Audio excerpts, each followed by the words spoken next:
My name is Dr. Rosalind Gregory Bass, and I am the National President for the National Association of Medical Minority Educators. We are the organization, as we would like to say, where diversity and inclusion meet the health professions. We want to welcome you to another edition of Ask NAMME. We have a very exciting topic this evening, and we want to be able to let you know that we encourage your engagement as well as your perspective around this topic of Black men in medicine. If you have any questions during our Q&A session, we ask that you put that in the chat and we will address those one by one and have our panelists to respond accordingly. Tonight, we have a group from the AAMC, the Action Collaborative on Black Men in Medicine, who will be able to share their perspectives as well as the work that is being done in this area. And so at this time, I will turn it over to Dr. Norma Cole-Hunter, who will serve as our moderator for the evening. Norma? Thank you, Dr. Gregory Bass, for this invitation. It's wonderful to be with you all here this evening to discuss this important topic. I'm joined by colleagues at the National Medical Association, past president, Dr. Neva Lubin-Johnson, as we've been working together for over a year, probably even more so on this important initiative. And so I just want to take a few minutes to talk to you a little bit about what the Action Collaborative is about. And then I want to introduce my co-panelists who will help me dig into this topic with you this evening. So I'm just going to share my screen here.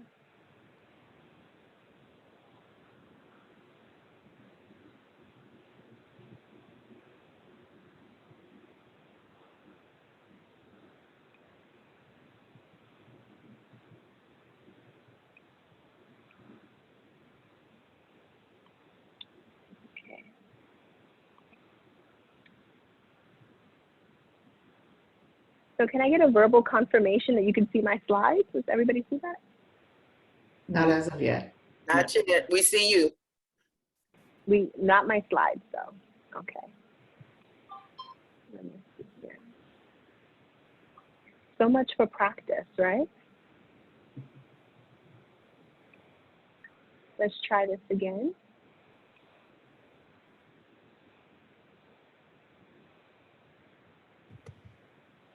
Yes. Okay, thank you for confirming. Well, here we go. So the NMA AMC Action Collaborative is focused on addressing the key issues of the underrepresentation of Black men in medicine. Many of you might be familiar with AMC's report, Altering the Course, released in 2014, that really was a clarion call addressing the underrepresentation of Black men, recognizing the significant data trends where we've had more Black men entering medical school, like applying and matriculating to medical school in 1978 compared to the numbers in 2014. And following this work in 2017, NASEM, the National Academies of Science, Engineering, and Medicine, along with the Cobb Institute at NMA, came together to bring subject matter experts to really figure out what could be some potential solutions around addressing what they called is an American crisis. So the Action Collaborative is basically a joint initiative between the AMC and NMA to really address what are the systems-based solutions that we need to consider in order to increase the representation of Black men. Many of you may be familiar for many years, starting as early as the late 60s, whether it's federal programs, philanthropy, even our medical schools across the nation have been engaged in pipeline pre-med programs, pathway programs for many years. And so although we've been in this business for over 50 years in trying to increase diversity, despite those programs that have been quite successful, we still see problems in really engaging young Black men and supporting them along the way. And we recognize that it's really not the young men themselves, and we know that, but really it's the system itself and the different factors that create barriers, but also facilitators within the system. And so as an action collaborative coming together, we want to be able to look at what is the existing data, how do we use the existing data to inform systems-based solutions, and how we're going to convene multiple stakeholders to act on specific actions and solutions over 2 to 5 years to make a difference in the representation of Black men in medicine. Many of you may be familiar with this data, as I indicated in the report, Altering the Course, bringing attention to the numbers in 1978 compared to 2014. But we see here that even in 2020, there's still so much work to be done. We have seen some increases, however, they've been small. And what's notable is that most of the increases have primarily been due to all the hard work by HBCUs, not only to increase the yield to medical school, but also in the rates of acceptances. And so what is the Action Collaborative? It's our opportunity to really bring together multiple voices and communities around this issue. We recognize that when we're dealing with systems change, we have to really take this on as a larger community.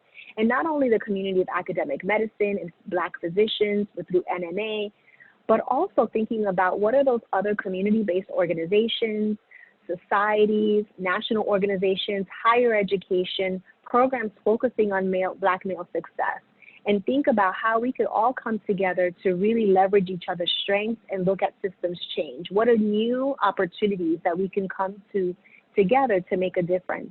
And so the Action Collaborative is comprised of 3 primary groups, and we just started this work in August of 2020, so we're probably 7 months in, so it's very new. We're very excited about this work. But we have convened a group of subject matter experts, which we call the Steering Core, along with leaders at NMA and the AMC, to think about what are those systems factors that we need to consider along the way. And so today we want to share with you what are some of those systems factors that we've been discussing. And we have invited some of our subject matter experts here to join us this evening in this discussion with you. So in terms of next steps for the Action Collaborative, we're really focusing on how do we use a model of collective impact to bring together multiple organizations, leaders, the community, in order to make this change, and really thinking about how we're powered by equity mindedness. Our focus is on equity and centering the voice of Black men in this work. We want to widen the circle in terms of the different voices and feedback that we get. So we'll be having listening sessions over the next few months. We're looking at identifying action partners, and NAMME is certainly one of those through the work of Dr. Gregory Bass and her team, and just allowing us this opportunity to talk with you today. And vetting an action agenda. So this is all about creating a common agenda of actions and solutions that we can promote in order to advance the representation of Black men in medicine.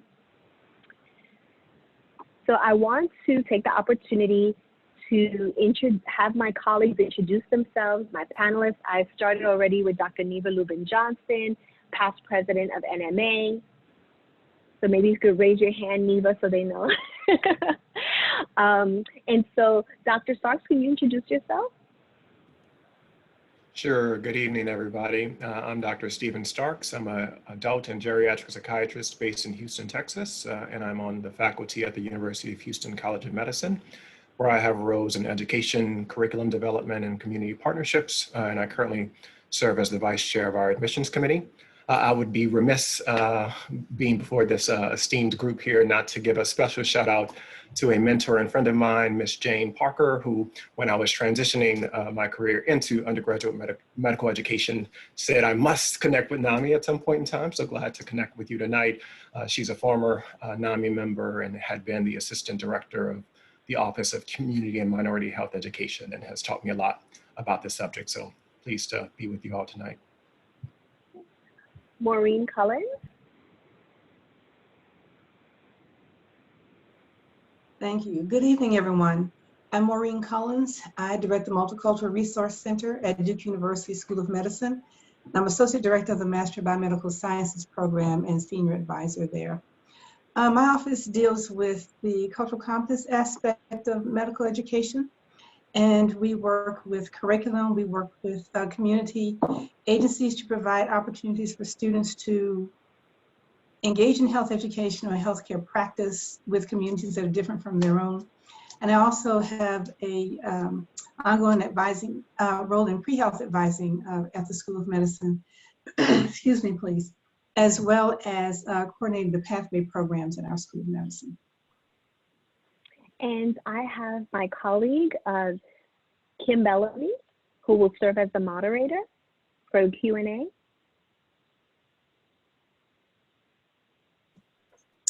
Good afternoon, everyone. My name is Kim Bellamy, and I serve as Senior Specialist Strategic Programs and Partnerships at WAMC within the Workforce Diversity Portfolio. And I've had the pleasure of working with all of my panelists here on advancing this work for the Action Collaborative. Happy to be with you tonight. Well, again, thank you all for serving as panelists this evening to talk about this important topic. So we're going to have a talk show format just so that we get different perspectives in, and then we want you to reflect on what we're sharing with you. Think about adding questions to the chat that we'll address towards the end. So I want to give this question to each of you, and maybe we'll start with Maureen. We often get the question with the Action Collaborative, why only focus on Black men, especially since diversity by all historically underrepresented groups is an area we need to focus on. We know that those numbers have been relatively stagnant, right, across all the historically underrepresented groups, Latino, African American, American Indian, Alaska Native, and for men and women. So why focus on Black men? Thank you. That is a question that I have been asked quite frequently. And one of the reasons to focus on Black men is to, as we engage in any of this work of diversifying the provider population, we should center the ones who are at the margins, the people who are the least well served by our institutions and our processes and practices. And Black men find themselves at those intersections when it comes to finding their way into medical schools and on into the health professions. I think of it often, we have the role in our institutions of stopping to think so much about diversity writ large and to begin to drill down to the specifics of what we mean by diversifying any parts of our community. And if we do that, we will see that we need to bring a special attention to the barriers and challenges faced by Black men who are interested in this profession. Yeah.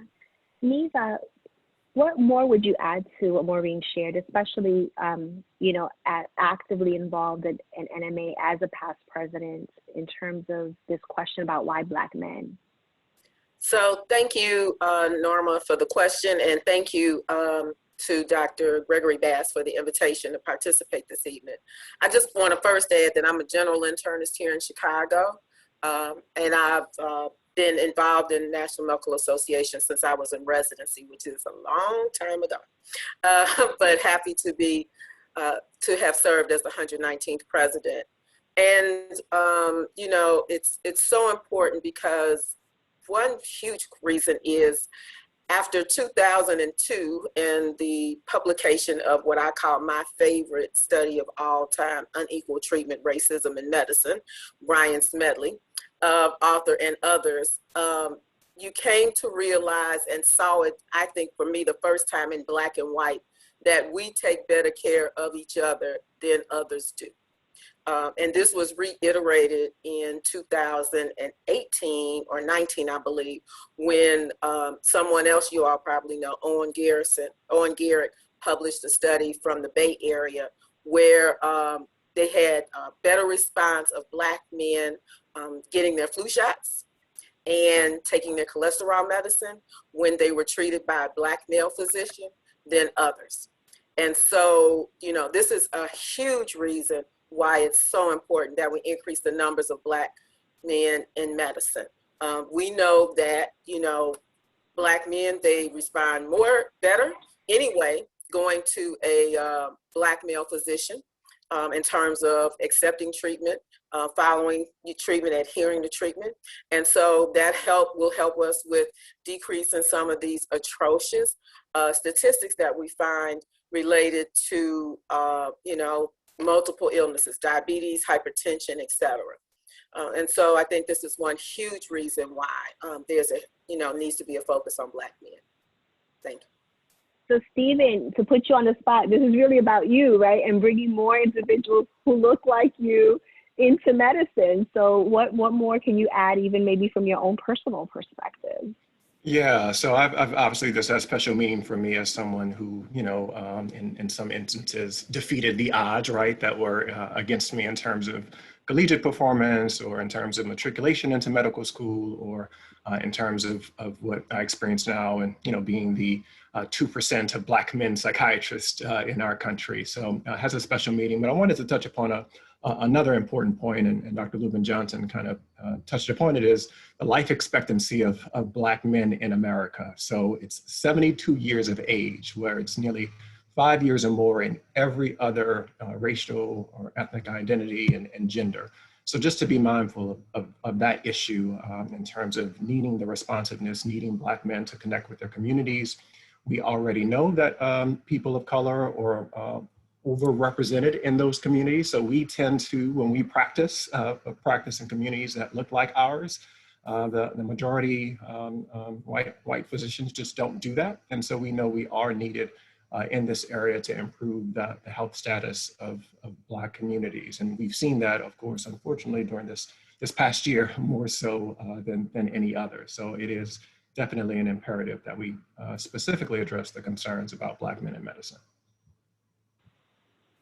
Neva, as past president of NMA and co-lead for the Action Collaborative on behalf of the National Medical Association, tell us what you're hearing from NMA members about, the experiences of Black men in medicine along the trajectory. Well, along the trajectory from, my peers to those much younger than me, have been the microaggressions, the blatant incidents of bias, racism, etc. Once in medical school, but even trying to get into medical school and applying, and the trials and tribulations that occur with applying and going before admissions committees or not getting interviews, etc.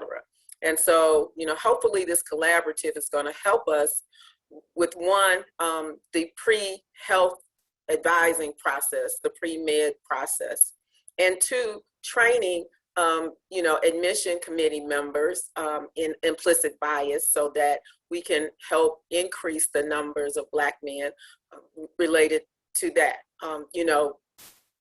My third favorite study from then was then at The Ohio State University, is now, I believe, at UT Southwest. Quinn Capers did implicit bias training for his admission committee members. And then the next year, the numbers, they broke records in terms of the numbers of the persons of color that got admitted to medical school at Ohio State. And that was published in 2012. And so, this, really shows from that incident, what we've seen, what we've heard, what has gone on, and just hoping and knowing we're going to be successful in terms of helping to increase these numbers. Yeah, and you can't ignore the current climate in our nation, right? Thinking about not only COVID-19, but the acts of anti-Black violence and the pain and almost re-traumatization that occurs daily, watching the news, hearing the news about what's happening to our Black men in particular. Stephen, as a psychiatrist, can you share some insights on the importance of attending to mental health and well-being of Black men on their journey into medicine? Because it's a hard enough journey, right, alone. But to experience it with everything else happening in our nation and the history within our nation, especially how it's really not supportive of Black men. Can you talk a little bit about that? Because I think that's often, we can talk about all the pre-med factors that are very obvious, but now we're doing more integration on wellness and mental health. Yeah, I think that's an important point, and I've started to think more about it, not only from my own kind of personal perspective, but also from the perspectives of the patients that I see. So I work at a federally qualified health center, and the Black men that I do see in clinic, I'm listening a little bit more intently, I think, over the past year than in the past. And so what I'm hearing and I'm seeing are these challenges. So I see patients from age 15 on up, patients who've had negative police encounters and have had trauma responses based on those encounters. And these are encounters in an educational system. So we assume that schools are places where kids should feel safe and welcome, but that is not always the case for Black men and can lead to pretty very kind of distressing situations and circumstances as well. And see the same thing on the college level. So our clinic is actually located on a college campus, and I'm seeing kind of similar struggles in that regard as well. So we do know that, the term often used in research, that perceived racial discrimination by Black men and women can impact their mental health. So it can lead to anxiety disorders, depressive disorders, and even those that aren't always kind of recognized as quote unquote a mental health disorder or a problem. So it definitely is important for us to be mindful about our own health and wellness. The struggle, again, for many Black communities is access to treatments for mental health and behavioral health services. That might be due to kind of races of uninsurance for our communities, or just knowledge or easily access to health systems that don't always engage in community-based services. So they don't always meet us where we are. They're not getting into the community. They're not getting into barbershops or churches or other kind of community-based organizations that would offer support and services for the things that we struggle with. And I think it's incredibly important in terms of the educational struggle. So we, hear a lot about the school to prison pipeline and those impacts. We know about the rates of attritions for Black men in college and 2-year and 4-year institutions in terms of getting through those programs. So it's incredibly important, I think, for us to be responsive in some way. Certain schools and certain communities and municipalities are starting to look a little bit at, what they describe as social and emotional learning. So trying to teach children about their mental health needs early on in life. Again, we need more of those programs. And so they aren't fully kind of implemented throughout our nation, but are incredibly important. But also to be mindful about the assets that Black communities do have. So obviously there's a lot of connectedness in our communities. There is a lot of resilience. We do overcome a lot in terms of the challenging circumstances that we face, in terms of economic disparities, income, or the wealth gap that we experience, the issues that we have in the criminal legal system. So I think there are interventions. And what I really appreciate about being a part of this Action Collaborative is that we are looking at a multifaceted, multi-pronged approach to this issue, and not just one area in terms of academics, but also kind of looking at it from a more holistic and centered approach. Yeah, we're really trying to look for solutions, right? Because like as you said, we fully understand the problems, but what is it that we can do differently from a systems perspective? So Maureen, you've been an active partner of the Action Collaborative. Can you share some of the discussions in terms of the factors that we've identified that are critical for us to begin to address as an Action Collaborative? Sure. We've been looking at two things. We've been looking at pathways, and we've been looking at leadership. So the pathway programs deal with the pre-health students and the factors that impact their persistence into college and on into medical school. So we're talking about advising opportunities. We're talking about dealing with misperceptions. We're talking about standardized tests. We're talking about courses that should be pumps but are sieves that actually turn out to be sieves, like organic chemistry and others. And so the discussion has been along those lines and how to improve. Those are just some of the factors and how to improve those. And on the leadership side, we are talking about looking at those agencies such as the LCME, the AAMC. We're looking at the roles of deans, faculty, and others in addressing this issue and smoothing some of these barriers for students. So there are institutional barriers, getting into the medical school.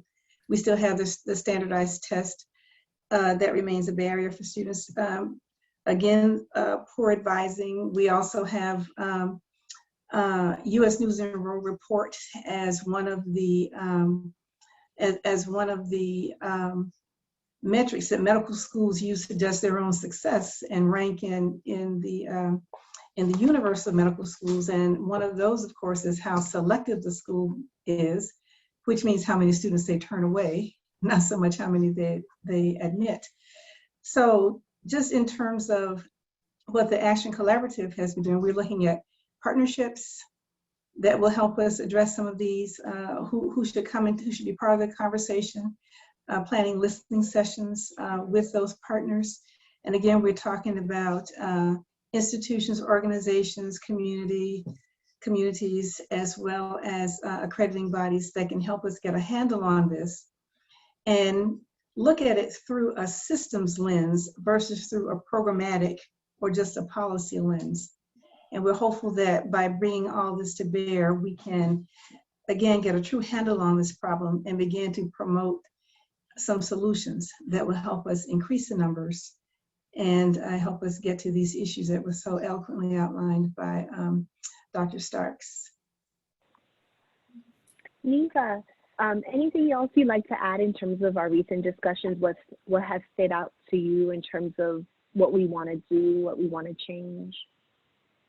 Well, of course, we want to impact the pre-health advising component initially, but also introduce some aspects of leadership accountability into this process. And I alluded to some of that with the implicit bias training, but also, get the word out about this project via, social media and having listening groups and increased participation through various means. And really adding on in terms of, like you said, the action partners, other organizations like, NAMME and Student National Medical Association and the Black fraternities, et cetera, and having involvement in increasing our bandwidth in terms of, getting the word out to hopefully increase the numbers of Black men going to medical school.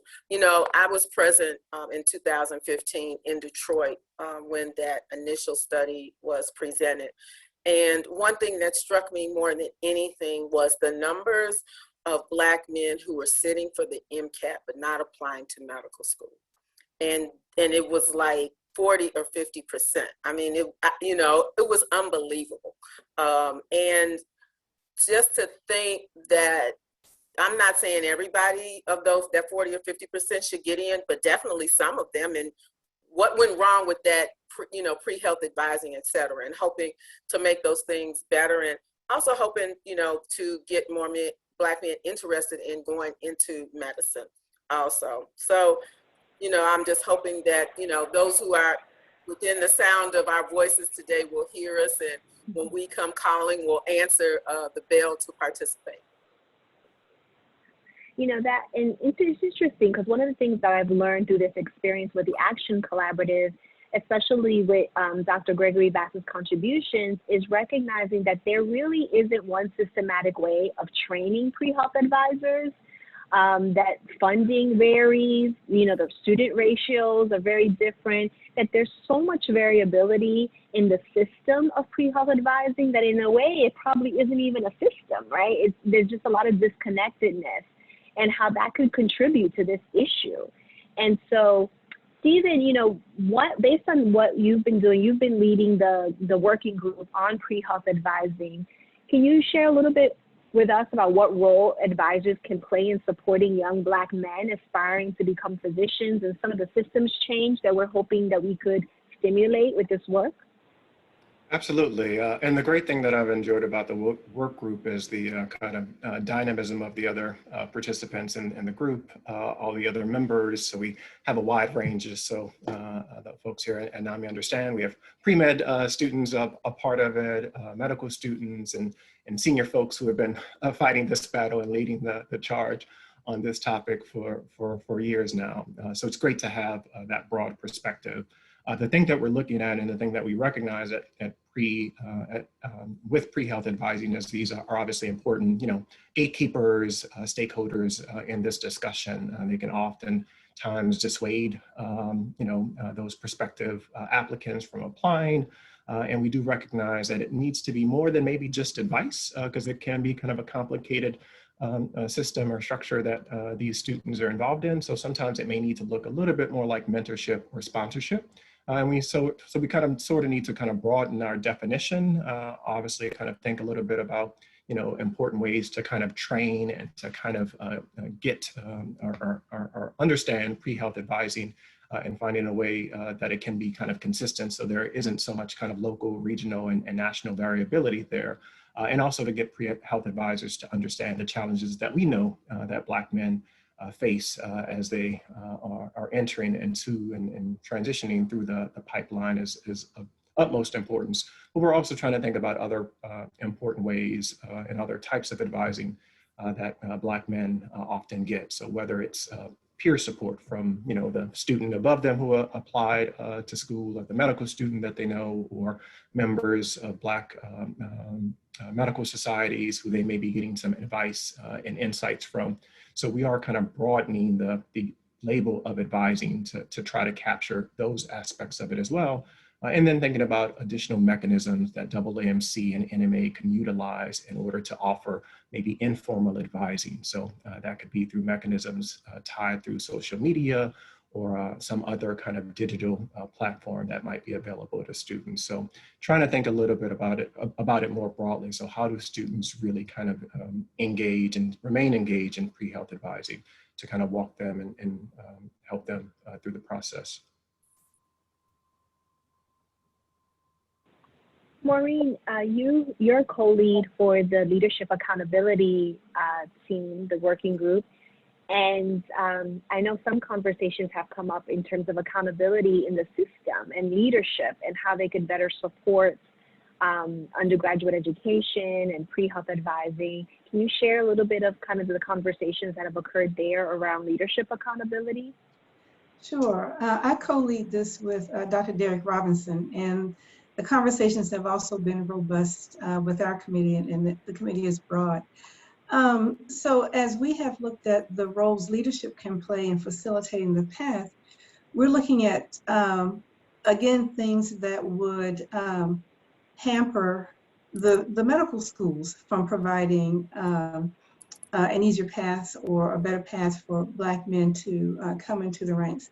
So again, that is the focus that is placed on the MCAT and the academic markers. This gets back to the earlier comment about schools responsible or feeling responsible to U.S. News and World Report and other agencies that then rank the schools, which then forces a very narrow range of GPAs and MCAT scores, even though we have great data that show the students do well in the middle third as those in the upper third. The other piece is we're thinking about how to engage the accrediting agencies. So, and most specifically the LCME, so that the focus on diversity is one, grounded in data, that they would gather data from the school, find out what the schools are doing to encourage diversity. And of course, our focus is of course Black men, but the LCME has a role in mandating, if you will, that schools be diverse so that they can address the patient population. So we are discussing how to engage there. We are also talking about how to engage with university presidents. Even the schools that have, the colleges that have medical schools, the president has a role there, either in partnership with the chancellor or whomever is over the health system, but also with the deans, and most of them still report to the chief academic officer of a college or university. So we're looking at that as a place where we can push for some support for addressing this issue. And as you get to closer to the work on the ground with the students, we're looking at the roles of the folks who do the DEI work, how they impact what's happening with admissions, with retention of students once they get there, and preventing them from throwing up roadblocks, and instead doing things like the implicit bias training that you, Dr. Sparks just mentioned.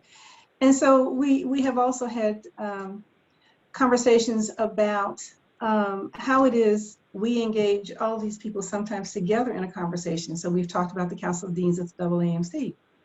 And again, the role of the AAMC in fomenting these processes and practices we'd like to see put in place so that schools are not barriers to the success of Black men. So we're looking at sort of the various tiers of leadership, from the accrediting to the membership organization to the deans themselves to the universities that still have some purview over the schools of medicines, the deans in their institutions, and then again, the folks on the ground, the admissions directors, the DEI folks, and looking at how they can advance this agenda as well as lower any barriers that they have purview over in their different spaces.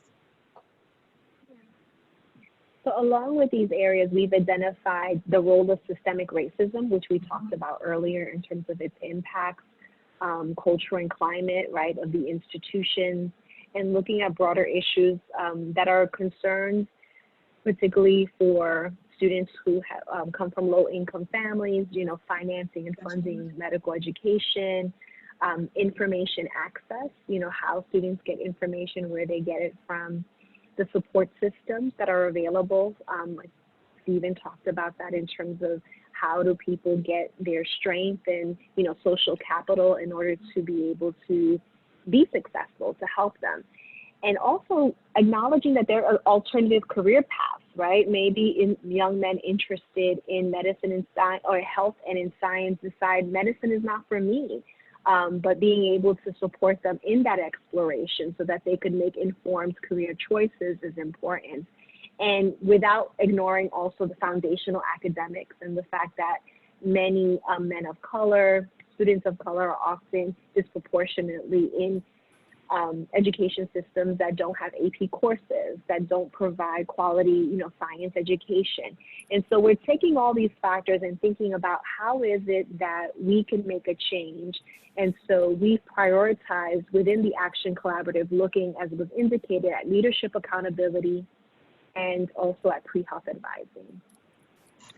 Neva, in terms, any other systems factors that you think that we need to focus on, or especially when we think about pre-health advising, what else is important for us to share based on our conversations to date?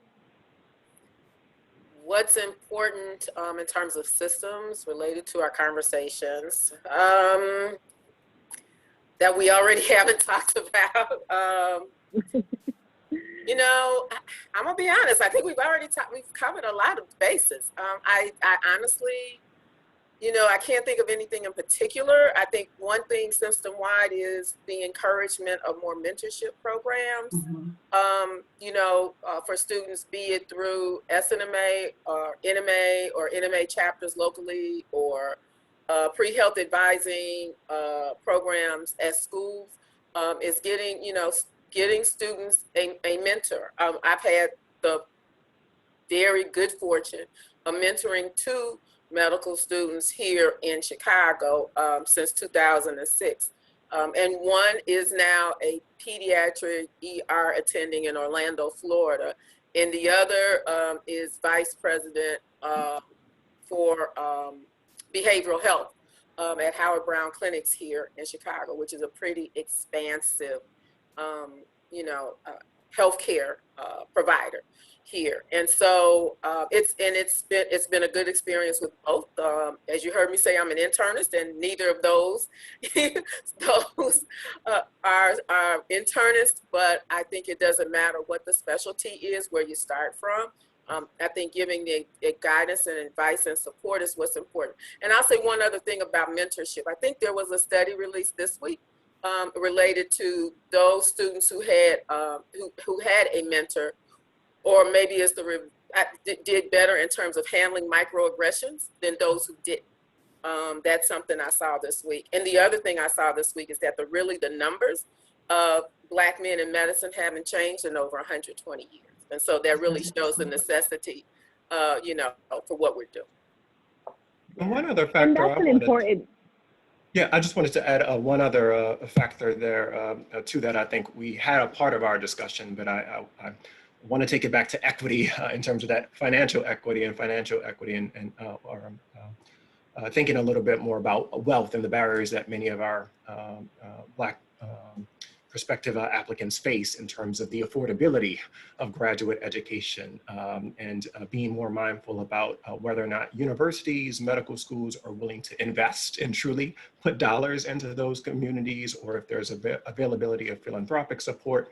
I think we did spend a lot of time in our discussion trying to figure out how can we make that easier. So even though all Black applicants don't come from lower socioeconomic status backgrounds, there is still a large wealth gap here in our country, 10 to 1 for white families versus Black families. And so I think a lot of times that is a barrier for getting our students through a process where they may incur a large amount of educational debt, or even just in terms of the application and interviewing process, which can oftentimes be unaffordable for many. So.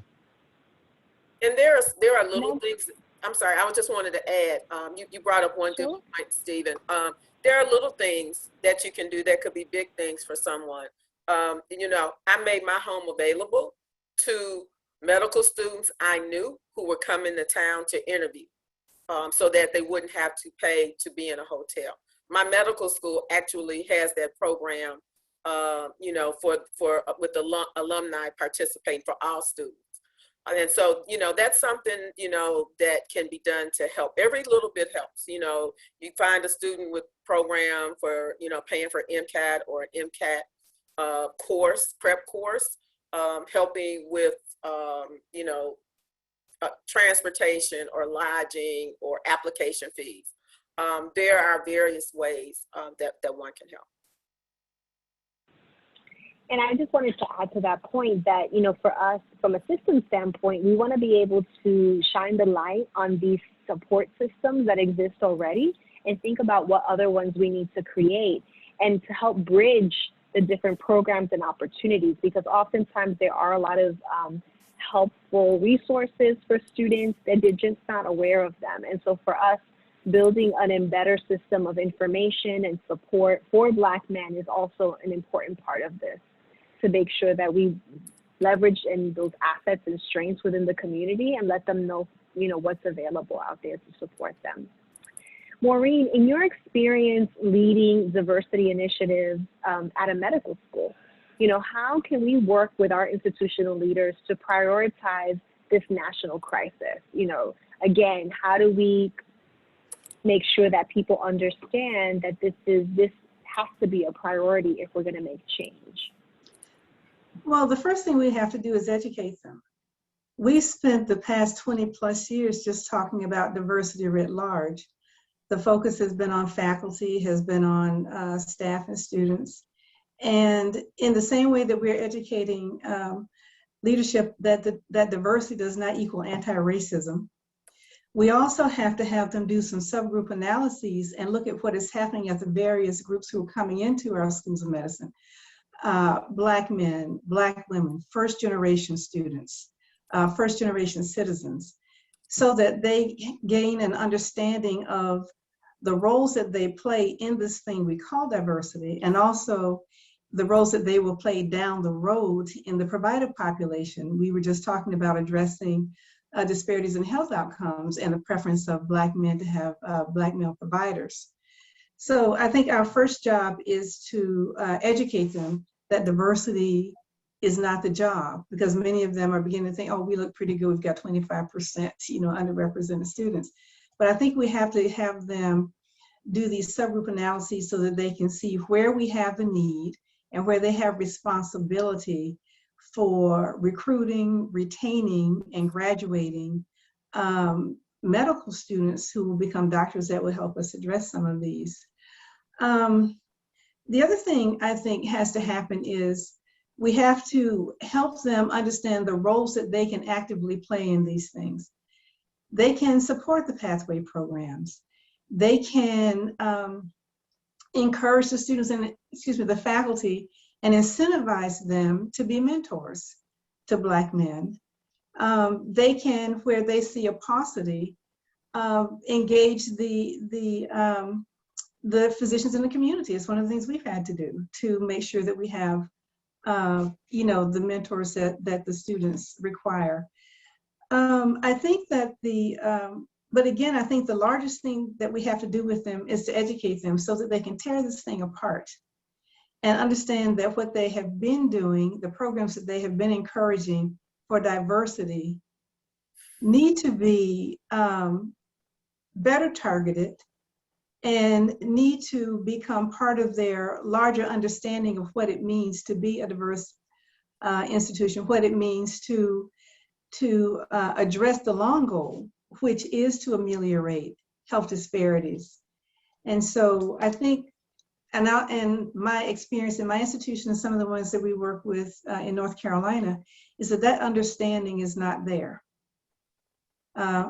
You know, at the dean level, at the vice dean level, that brown faces don't equal, you know, the diversity that we need to accomplish what we say is our goal for our communities and for our nation. So definitely using the data, right, to tell the story, educate, educate, educate. Don't take for granted that because they support diversity that they fully understand, and continuing to tell the story about how you disaggregate the data and how you really look a little bit deeper. So and help them know to that they wrap, need to, I'm sorry, not just saying, help them know that they need to get this information to their chairs, as well as to the committees and, you know, everyone else in their purview. But if we don't educate them, we're not going anywhere. Yeah. One of the things that I found was interesting in our discussions is recognizing that whether it's advisors at the undergraduate level, who may not have the formal role of pre-health advisor, but faculty who are working on diversity initiatives, whether it's at the undergraduate level or in medical education, often don't get the credit they need for this work. And what I mean by credit is that it doesn't fit within the promotions criteria. And I know that's something from a system standpoint that we're also talking about. How do we ensure that individuals who are committed to this work, who are dedicating hours to mentoring students, to advancing diversity initiatives, to ensure that this fits into their promotions criteria? I know, Stephen, you know, you're at a new medical school in faculty. What are your thoughts about how critical that is for faculty? Absolutely, and I talk a lot about this specific topic with my other early and mid-career peers, and many, there have been many, I think, struggles over the past year where I think Black men and women have talked about the fact that they were leaving academic medicine because it can be a very kind of hostile environment. People expect you to do the work of working toward diversity and inclusion, but don't protect your time to do it. So don't give you resources to do it, to fund it and finances, and then kind of ultimately kind of dismiss it when you try to do scholarly activities based on it, because it's not perceived as valuable as quote unquote traditional or other more kind of mainstream topics. So I think it is a significant challenge. I'm lucky to be at a university, to Maureen's point, that focuses and that values community. So in line with our aim to increase diverse representation in our medical school, we also have a commitment to do historically underserved communities here in the Houston area. Houston's 3rd Ward, which is a predominantly African-American community, and Houston's East End, which is a predominant Hispanic community. And luckily for us, our first class had a great deal of URM representation, more than 80%. So 34% of are Black men and women, and 34% are Hispanic and Latinx men and women. So we're, at least so far, putting our money where our mouth is, and I hope we do kind of continue that. But I do think, to your point, supporting faculty who are committed to diversity, justice, inclusion, and equity efforts is, it's not often seen, I think, in the larger sphere of academic medicine. So I want each of you to think about this question. I'm going to go do a lightning round. Name at least one action you want the audience members to take in pursuit of supporting Black men going into medicine. So if you say, do this one thing to support the work that we're trying to advance, what would that be? So I'll start with Neva. Well, I think it depends on who's in the audience. So if it's a student in the audience, find yourself a mentor. Look in your school, look in your family, ask your family for recommendations, you know, find yourself a mentor. If you are a pre-health advisor, I would say, you know, seek out data that backs up the things that we're saying. There's a question in the chat about refuting some of the things that are saying. Well, there's data and there's studies that we just gave that refute some of the things that's typically read or heard. So I think it depends on the vantage point, but those are two suggestions of things that someone could do to help, you know, advance an increase in Black men in medicine. Thank you. Maureen? I would say gather the Black men in your sphere together. Black men, young and old, are feeling under siege right now, whether they're in school, thinking about going to school, or out of school. And bringing them together in community to talk about the issues, I think I'm always learning something when I bring the brothers together, I have to tell you, about ways that we can address issues for them that they don't tell you in a single meeting, but when they start talking among each other, you learn what buttons are being pushed and where they're finding challenges and barriers. So I would say whatever your sphere is, bring them together. If you're on the faculty, bring the Black men on the faculty together. If you're dealing with the students, bring them together. If you're in the pre-health area, gather those guys up and see what's going on with them and where you can be of assistance. Stephen. I feel like this was a trick question because there's not just one thing. The Action Collaborative has taught us that. But to your point, and I actually love that response because I've often, the last response, Maureen, that was actually great because I've been thinking lately about this idea of the silencings of Black men, and I can go pretty deep with that, I won't, but the silencing of Black men in the country. So not hearing the voices or being silenced, lots of different ways we can kind of look at that. So I think that is absolutely critical and important. So I will definitely champion that. The other thing that I often think of is, so I feel like we were preaching to the choir with this group here today. So I think everybody's is probably doing the work and is very intentional in their efforts. One thing I do think about are just strategies again to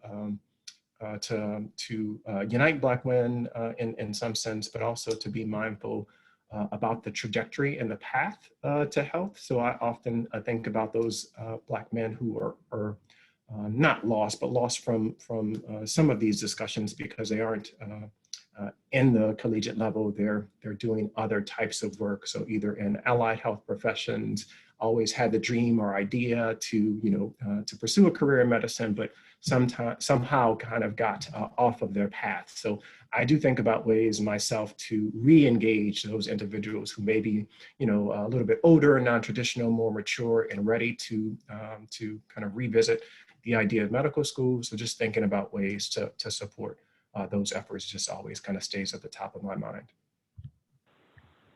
Well, thank you all for spending this time with us, to share your insights and your experience with the Action Collaborative. This is so important, and these conversations, and especially being here with colleagues at NAMME and with students and pre-health advisors and others, and really helping us to kind of break this down, move towards action, towards solutions is so critical. So thank you for sharing, and I want to give the floor to Kim Bellamy, who is going to moderate our Q&A with our panelists.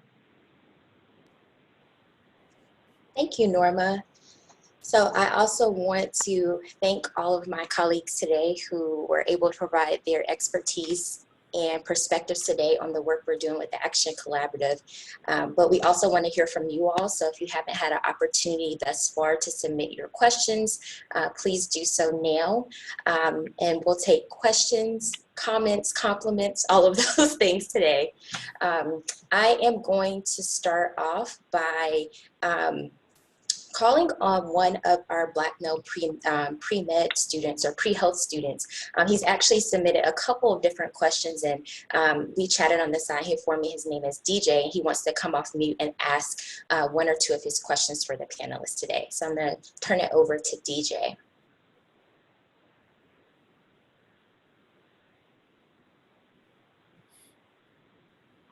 Hi, everyone. So my name is Dejano, but I go by DJ. So I guess the first question would be more so regarding just any advice as it pertains to gaining mentorship as someone who's interested in, a health profession. So I did answer Dejano earlier. One thing about him, so everyone will know before they answer, is that he lives in Toronto, Canada. And so I gave him some answers not knowing that. So I'm going to let others help him. Thank you. So I think there are a couple of ways that you can kind of go about it, I hope these are still kind of up to date. So one, I think kind of connecting with a mentor through organized medicine. So the NMA, I'm sure there's some member there who would be definitely kind of delighted to share their experience with you, or probably multiple members who are delighted to share their experience with you. I remember when I was someone on the pre-med trail, or can't remember what stage I was in, I did reach out to folks in the Houston Medical Forum. Again, I don't think I had a broader understanding about their connection to the NMA, being a member of that organization, didn't know anything about organized medicine or the structure, but I think that's one place. I think in terms of online support, there's a student doctor network that has different kind of forums where you can kind of engage with other pre-meds, folks who are attendings or in residency training. And I think there are specific subgroups on that forum for Black men and women. So you can kind of look out for that as another kind of way to engage. And if you know your specialty of choice, or have an idea whether or not you want to do family medicine, internal medicine, you might also try to connect with those organizations. So either locally there in Toronto, large city, so I'm sure you have access to some of those member groups or branches or associations of some of the larger groups. And I think might have to do a little bit more hunting and digging, but those are maybe kind of 3 easy ways to start to get engaged. I'm sorry, Steve. See, the rest of the story is he's interested in, he's going into nursing school, and he wants to be a nurse practitioner. So, well, I do and know I that should have spilled all of that. My apologies, because I got all of that after I made a lot of suggestions. So. Gotcha. There is, and I don't know if they have a branch, but there is the American Association for Nurse Practitioners that is based in Austin, Texas.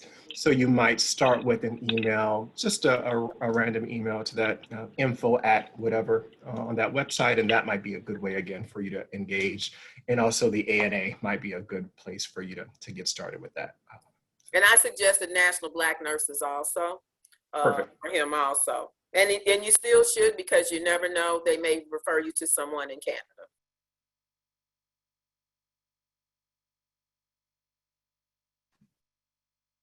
So additional question that I saw came through from DJ was related to the lack of representation of Black men in medicine, and just considering how few matriculate into medicine or in the health professions, considering he's going to go into nursing. He wanted to know a little bit more about how does a Black male navigate that space, being the only one within their class. I am likely going to toss it over to Stephen to begin addressing this one. Yeah, so I do think when you enter a certain level, whether it's in college, where, and again, I don't know what your experience like in Toronto, so how diverse your educational experience has been thus far. It does get a little bit more lonely the higher or the further that you go through the path. So the path in medical school, in residency training, in early career in organized medicine can sometimes be difficult and very isolative. So you do have to figure out who your supportive network will be. So for me, I've always been engaged in organizations of some sort. So for me as a student, medical student, it was the Student National Medical Association. That was my first home for me. I also was a member as a student of the American Psychiatric Association.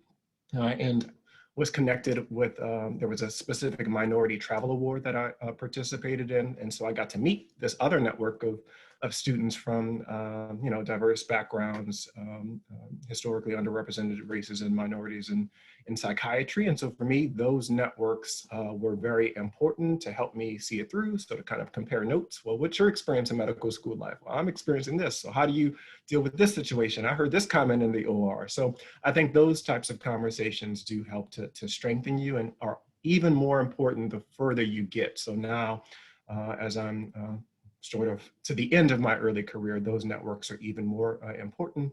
So there's a network that I have of 4 peers around the country, and we kind of compare notes about our experience in academic medicine.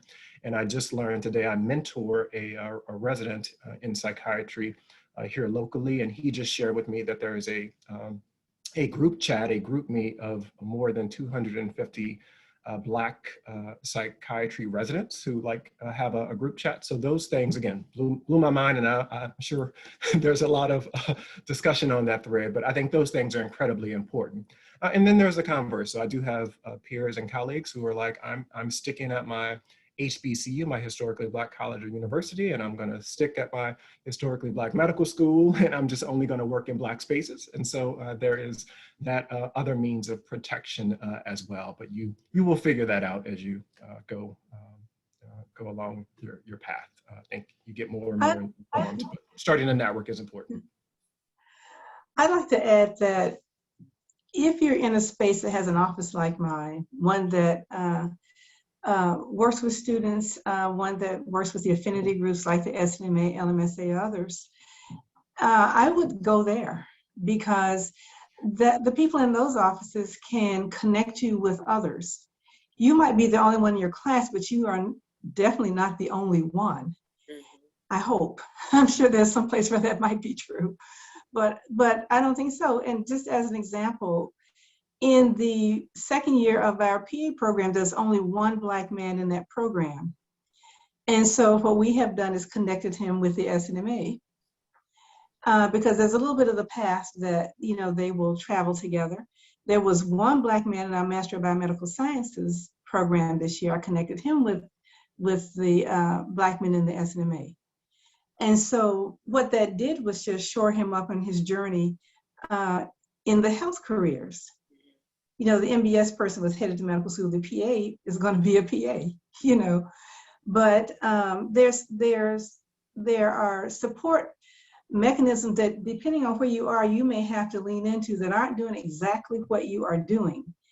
And there are offices and spaces that are around to help you with your sense of well-being, with connecting you with opportunities that you won't find if you are just leaning into being the only. So I think you'll find resources either in other health professions at the school with the online tools that you have just been told about, as well as with areas in the institutions that are there to support students who are underrepresented, means low numbers. So you should look for those spaces as well for support. And that's a great point. Absolutely. So incredibly important in my own formation. My office of it used to be Minority Affairs, and it switched to Community and Minority Education. So those are definitely important. And I do think if you don't have those spaces, and hopefully you do at whatever school that you choose, then making those requests of student affairs, wherever that is, to put pressure on them. I think sometimes that's hard when you are isolated and the only, and you don't have an Office of Diversity and Inclusion. But yes, there are ways to get through.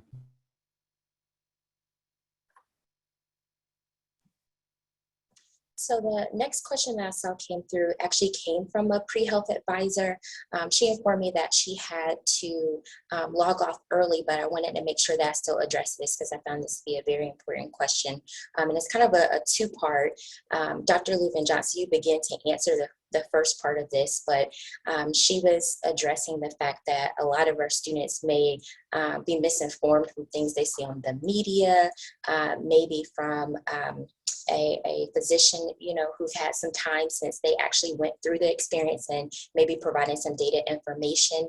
And she was wondering how exactly do you debunk some of that information that they're getting? What other strategies? I know Dr. Lubin-Johnson mentioned, making sure that that you're sticking to the data, but in addition to that, what other things could they do to ensure that students are getting accurate information?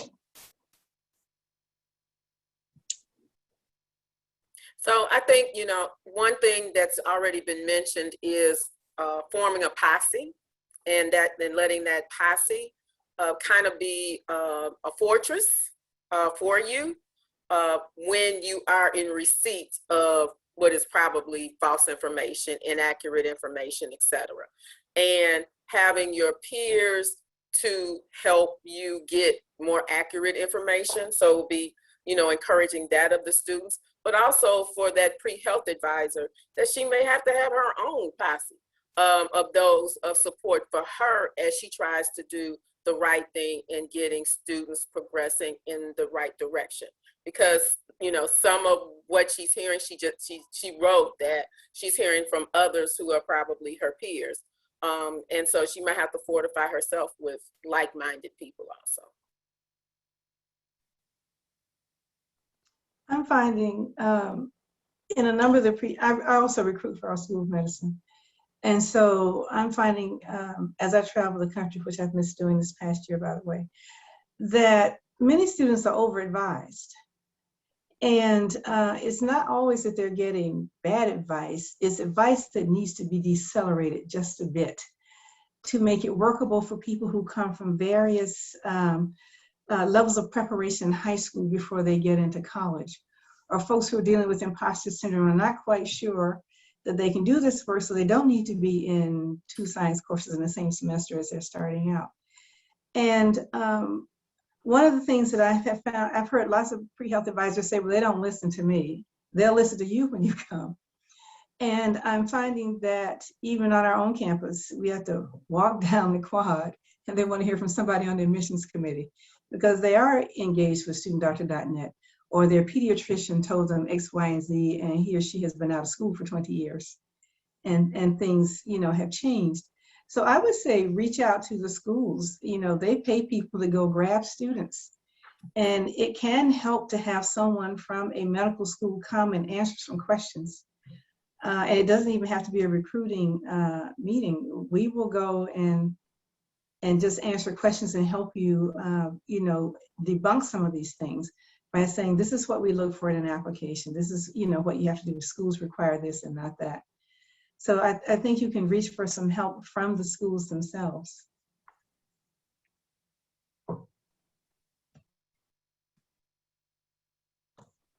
Great. So I was hearing 2 different things there. One, ensuring that both the students and the pre-health advisors are finding their community so they can lean on one another and make sure that they are getting accurate information.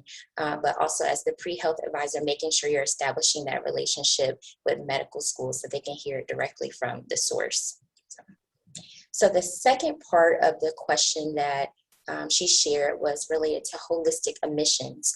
So I'm wondering how has holistic admissions came up within the discussions that we've had thus far with the Action Collaborative, and how exactly can holistic admissions help with this particular issue? And I will start with Maureen there. So the Action Collaborative did discuss the value of holistic admissions. And holistic admissions, as we all know, part of it is redefining what excellence is beyond just the academic markers. We need to look for students who are persistent. We need to look for students who have wide streaks of altruism. We need to look for folks who are community engaged, et cetera. And so that has been a very important part of how schools have diversified their classes. The question arises whether or not schools are actually engaging in holistic admissions, particularly at the point of the screen, where decisions are being made fairly rapid fire who gets to go interview. And so some questions remain whether or not an entire application is being scored or reviewed before the decision is made to interview. it's easier to, I think, ascertain that a holistic view to an application is taking place in an admissions committee. But there are folks who aren't getting past the screen. And so there is that issue to deal with. How does a holistic approach to an application happen before someone gets to interview or to the committee? But it has been a very important tool in diversifying the medical school classes.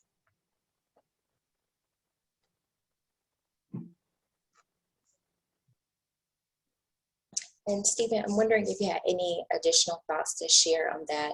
I know you shared the successes with your institution, with how diverse your first class was. Any other thoughts you had around holistic admissions? Yeah, I think that kind of fully comprehensively kind of covered the topic, but yeah, kind of looking at those other kind of non-academic attributes kind of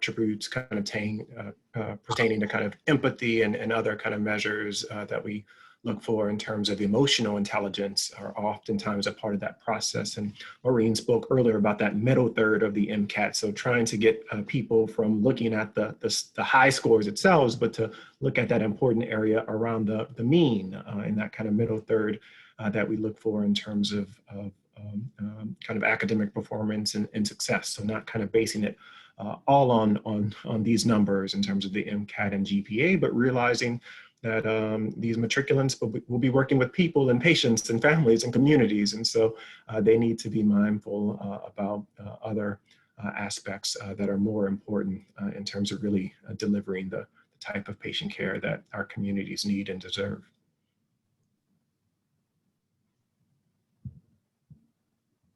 Perfect.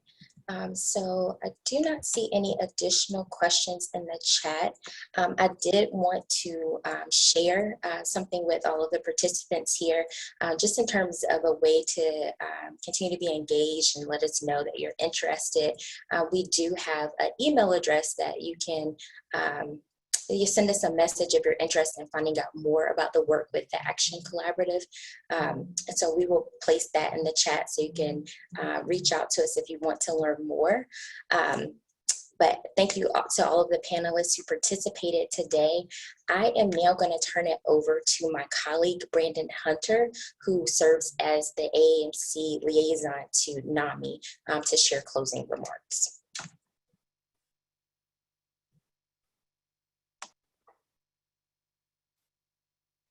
Thank you, Kim. And good evening, everyone. My name is Brandon Hunter. I just want to say, first off, just thank you to the panelists this evening for sharing your experiences and insight into the ways that you have seen diversifying healthcare can be beneficial, not just for your own self, but also for the people around you in your community. And also thank you, Norma, and for presenting on the Action Collaboratives this evening. And lastly, I will also want to thank our NAMME leadership for inviting us this evening. You know, as shared tonight, the AMC is committed to diversifying in today's matriculants and acceptance applicants, especially particularly Black male in medicine, to medical school, and also encourage you to engage with us also as we roll out different initiatives to help benefit not just you and your as you relate and as you engage with your students, but also to increase the pipeline of applicants as medical education in essence grows, and not just in terms of for medicine, but also really for health professionals altogether. As part of the Action Collaborative being an element of the overall AMC strategic plan, the Action Plan 4, which is really looking at how to increase significantly the number of underrepresented minorities with an emphasis on medical school applicants, matriculants who self-identify as Black, American Indian, Alaska Native, and Native Hawaiian, and also first generation and social economic disadvantage. The last question Norma posed with you guys, and I want to leave this with you, is really how can you assist with diversifying healthcare? What can you do? And I think being engaged in events like this is a great stepping stone for us on figuring out how to work together, and also how we can uplift our community and benefit them as they navigate through these challenging times. So I just want to say thank you. And again, thank you, NAMME leadership, for inviting us this evening.